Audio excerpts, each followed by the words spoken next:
Hello, everybody, and welcome back to My Most Authentic Life. I'm your host, Fede Vargas. Happy New Year. Happy 2023.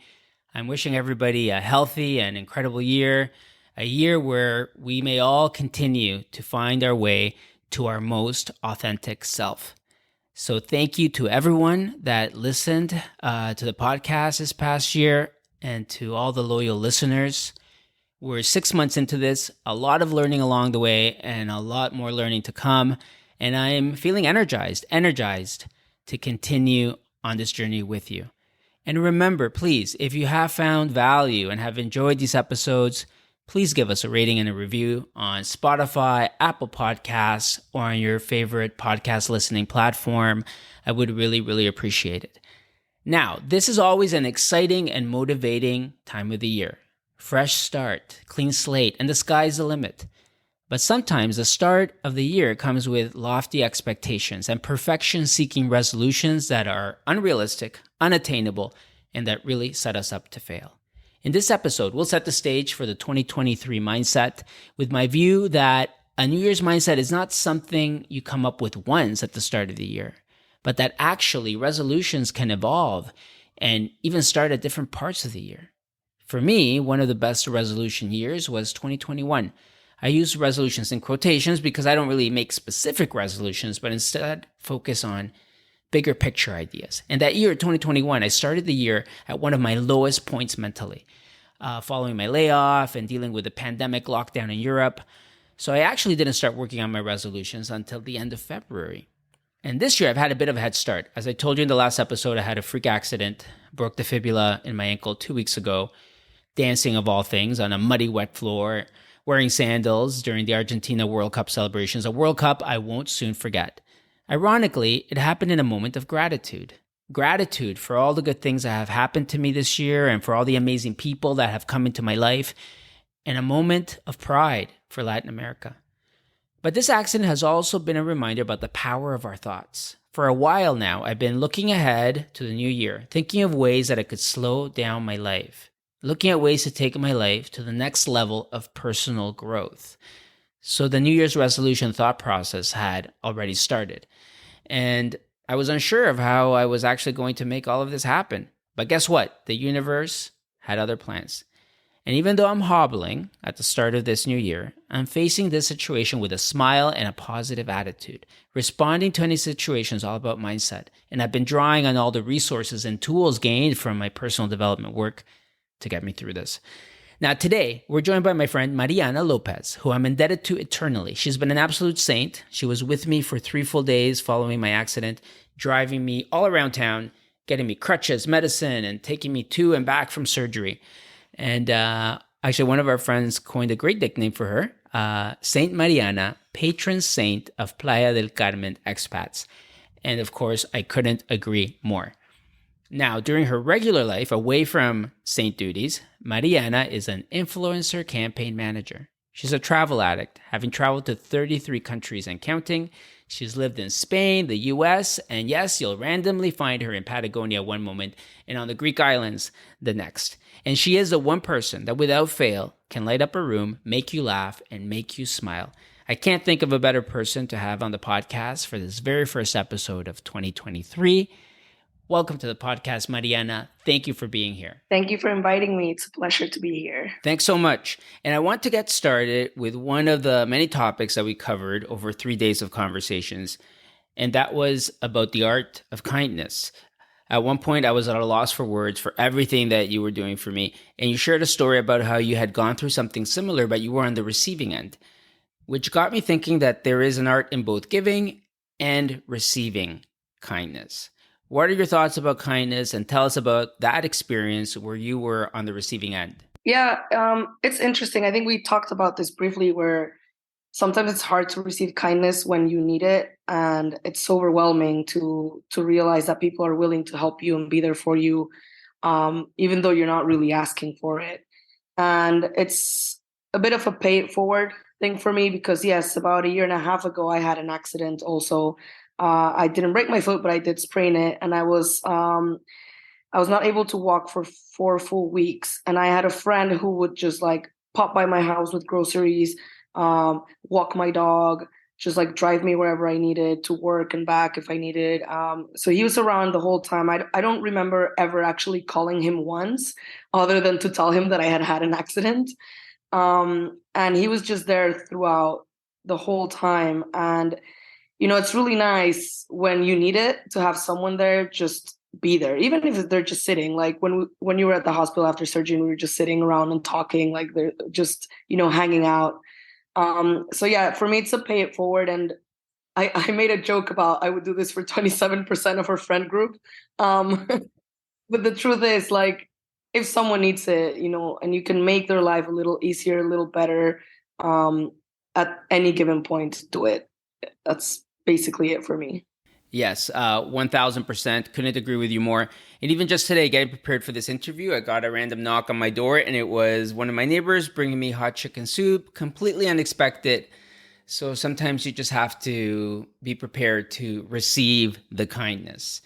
Now, moving into resolutions, like I said off the top, I'm not one to make specific resolutions. This is a time of the year with really lofty expectations that can only set us up to fail. What are your thoughts on resolutions? Do you make them, and how do you manage them?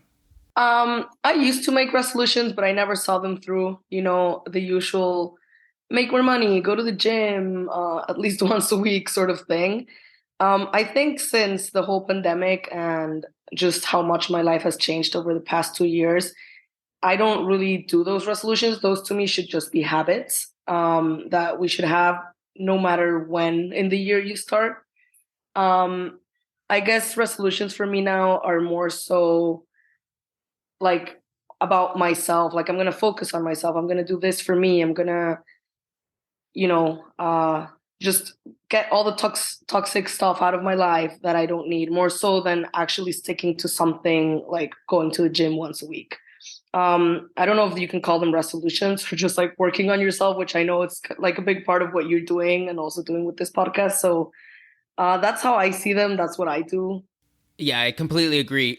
I think with resolutions for me, the more minutia it is or the more specific it is, the more likely I am to not carry it through or execute it.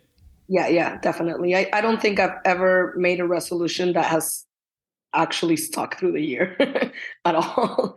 So I'm just done with that and just, focus on yourself. I mean, it's a nice thing to think about, like, oh, the new year, new start, starting like, blank page. But the reality is, like, we can make resolutions and goals or set goals for ourselves at any point during the year and stick to them and do them. So it's just more of creating a habit and really working on yourself. Yes, absolutely.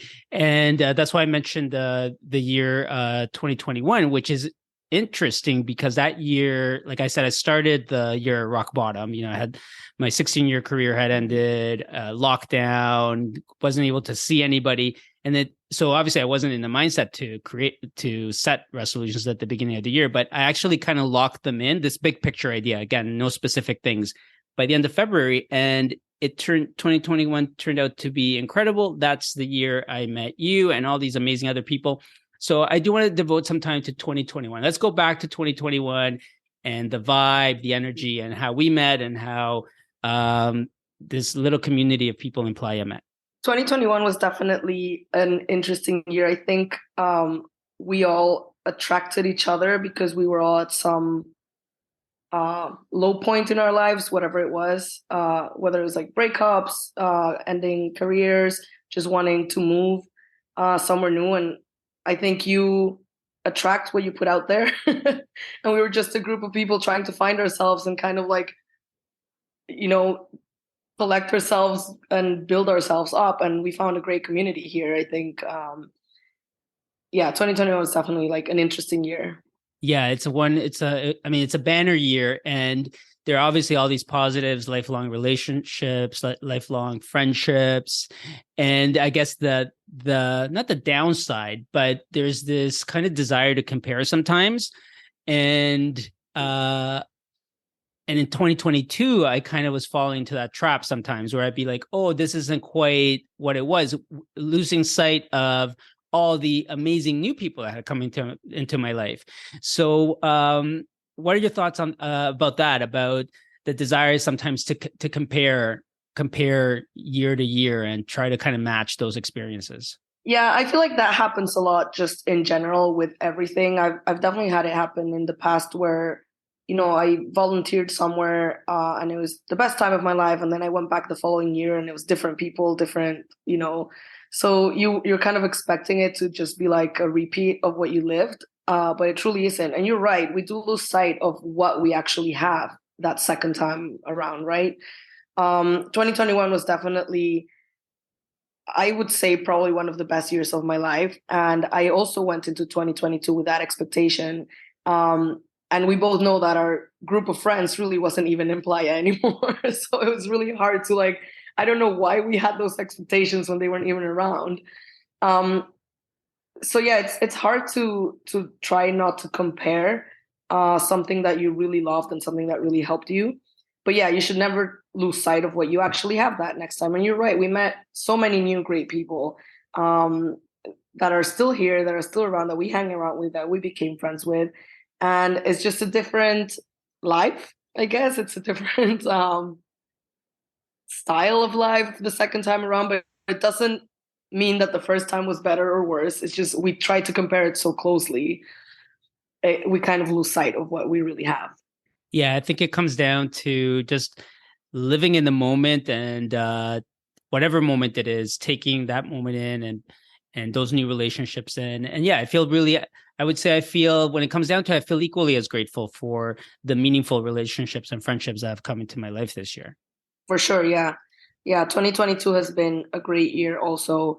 Um, and it's really cool because we haven't really lost touch or lost kind of the sense of that 2021 excitement and like everybody coming together and stuff. We've just kind of evolved into a new era of that, I guess, with new people that are, maybe their 2022 is what 2021 was for us. So, it's just nice to be there and meet people and live in the moment.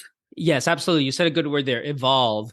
And previous episodes, we've spoke about impermanence, that everything everything changes and nothing stays the same, impermanence. And it's all about adapting. So to your point, like just this week in town, there's been a lot of people from that original 2021 year that are in town. And I guess the experiences have been designed in a different way because people have moved abroad. So talk a bit about that, about having to adapt when people have moved to different, really far places of the world. It's an interesting thought for me because I've been in Playa for 11 years. So I feel like I've gone through this every year since I got here, where I make a group of people and like set some sort of lifestyle with them, and then they move away or I move away, and you kind of have to start over.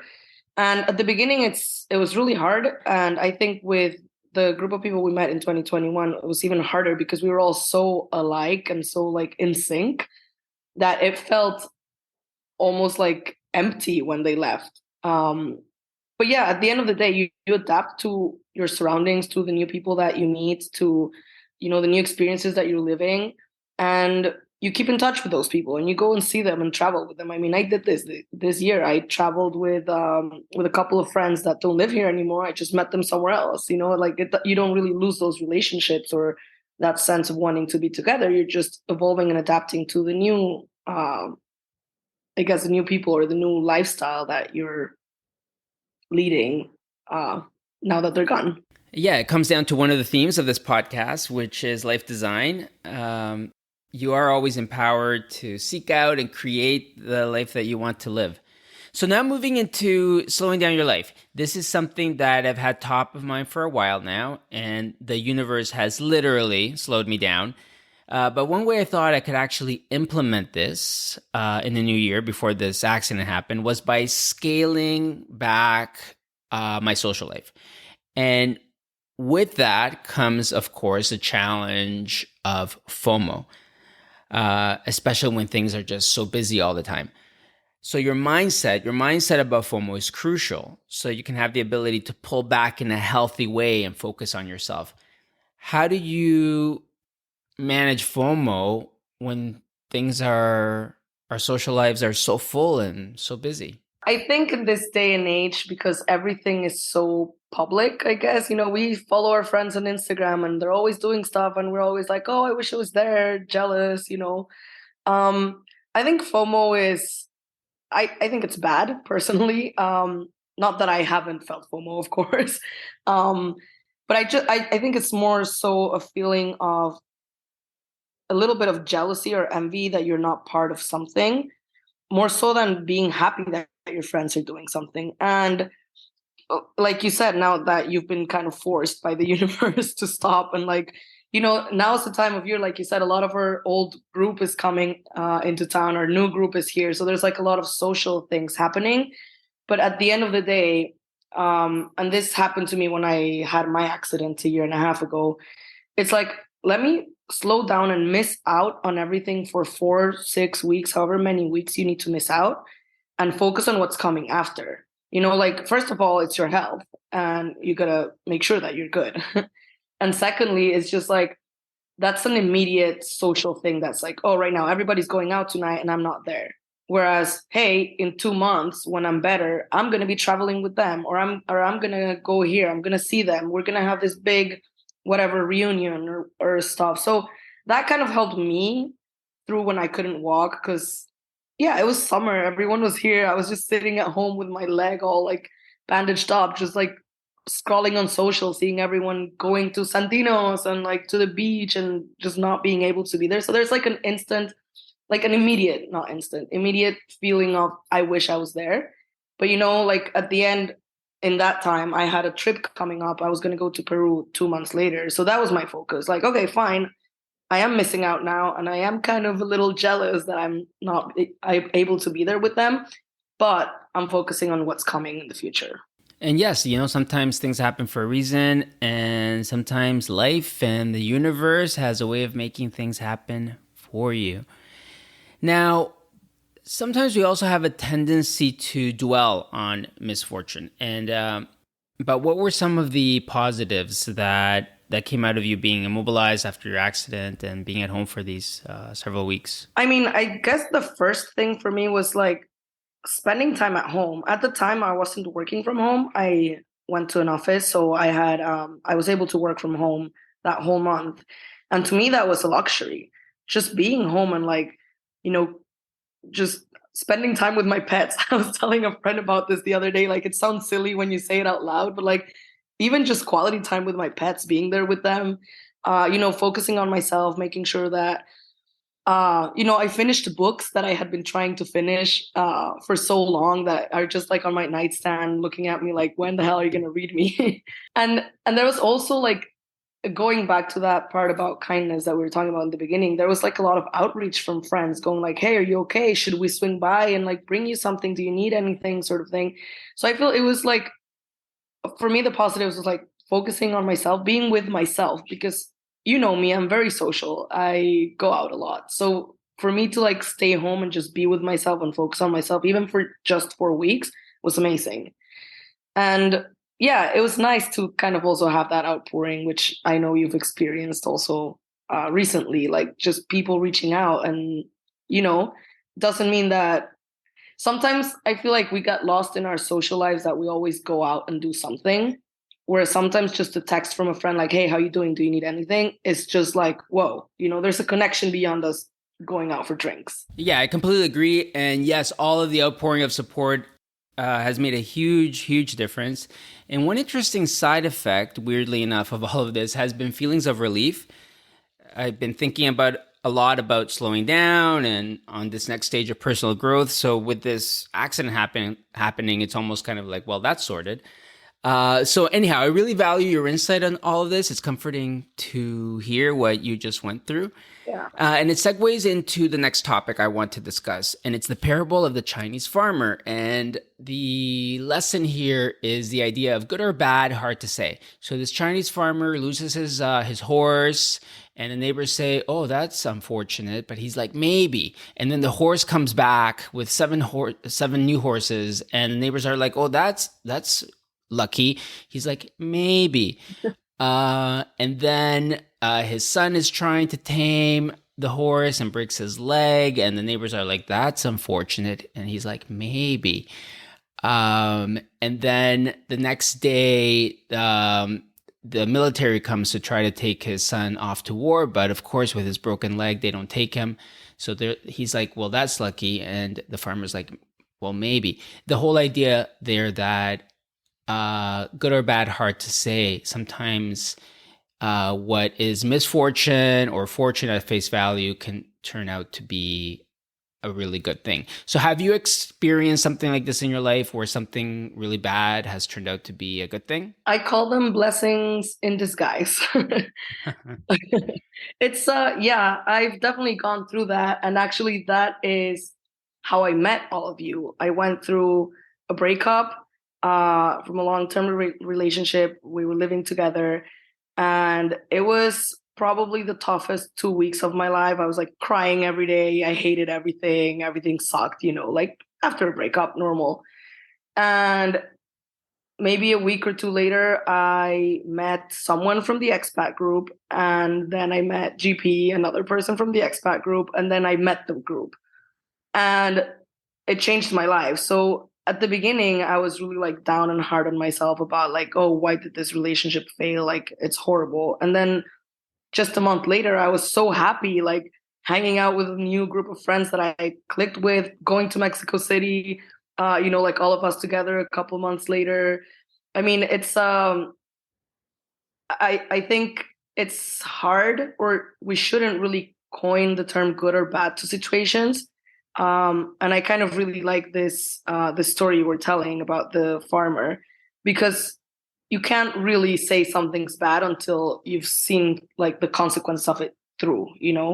Um, Something good always comes out of everything, good or bad situation. Something bad will come out of a good situation as well. So I try not to say like, oh, this is bad or this is good. It's just something that happened and how you see it through, and like what's going to happen with it afterwards, I guess. And yes, I mean, similar thing. I met all of you because my life got upended after almost 16 years. In my career, I got laid off and was dealing with this horrible pandemic lockdown in Europe. And I came here under what seemed like unfortunate circumstances, but ended up building this new life in Playa that I'm so grateful for.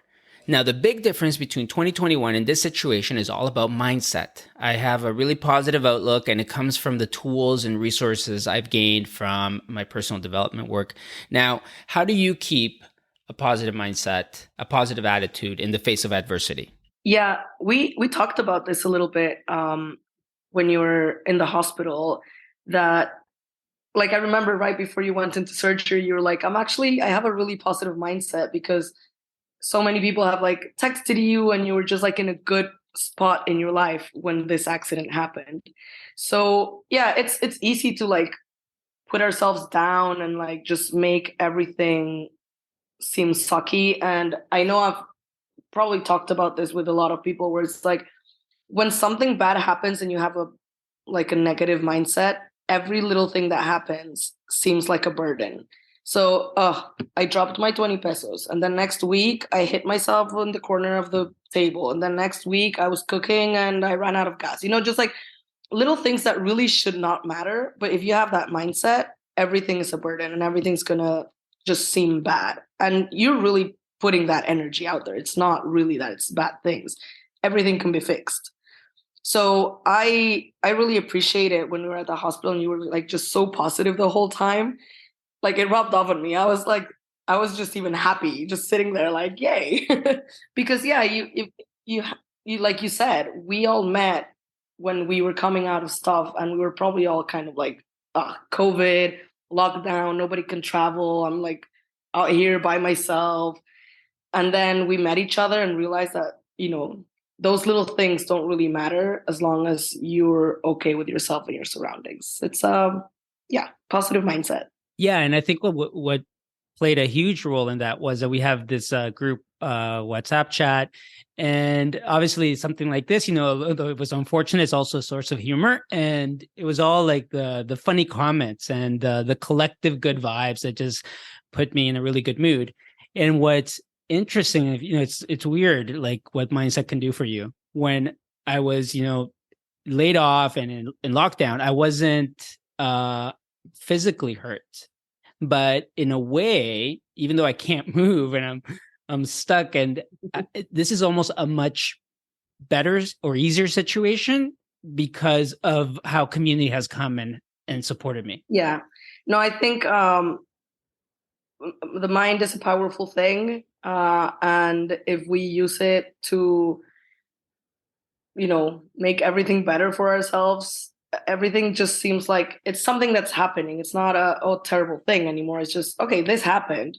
I'm good with it, Like we were laughing about it yesterday because you were actually locked in your house without an elevator. Like, if you can laugh about it and just be like, oh, okay, whatever, that's it. Just gives another outlook and it just makes things easier to cope with. I think. Yes, for sure. Now, after all of this mindset talk, what is your mindset going into 2023? I'm all about positivity this year.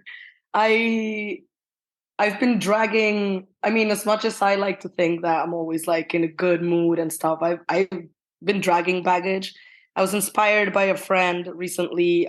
We drove to Merida. It's a 3-hour car ride. We talked a lot. And she inspired me to be like, this year it's all about you. Cut loose any baggage that, if you're happy and you think about that for a minute and it makes you sad, you don't need it in your life. So I'm going in fully positive. I'm focusing on, I've already booked my first trip of 2023. So yay. yeah, exactly. So I'm just focusing on the good stuff and just trying to look at the future brightly and, looking forward to just hanging with all of you guys and just, a whole new year in Playa. Going on 11 years. It'll be in February. 11 years. Wow. So well, it has a magical appeal, this place. So not surprising. for sure. Yeah. Great community here. So yeah, positivity all the way through. That's really, really sound advice. And for people that listen to this podcast just at the beginning of the year, my take on it is don't put pressure on yourself to make these picture perfect resolutions. That's a recipe for disaster, in my opinion. And just take it easy on yourself. And don't be afraid to lock in your resolution in March or in May or whenever it feels right for you. Yeah. So yeah, go ahead. I was just gonna say, and also don't worry if you don't meet your resolutions, if you don't see them through, because I feel there's a lot of cultural pressure to be like, oh, you made this resolution and you didn't meet it. At the end of the day, you're still working towards it. It might be slower, it might be different, it might change halfway through. So don't think you're setting yourself up for failure. Just do it. And if you fail, you fail. And if you don't, you don't. And just move on. And as an extension of that, remember to listen to your body, listen to your intuition, and evolve and grow and embrace personal development throughout the year. It will give you an optimal chance to make changes that stick in a truly authentic way.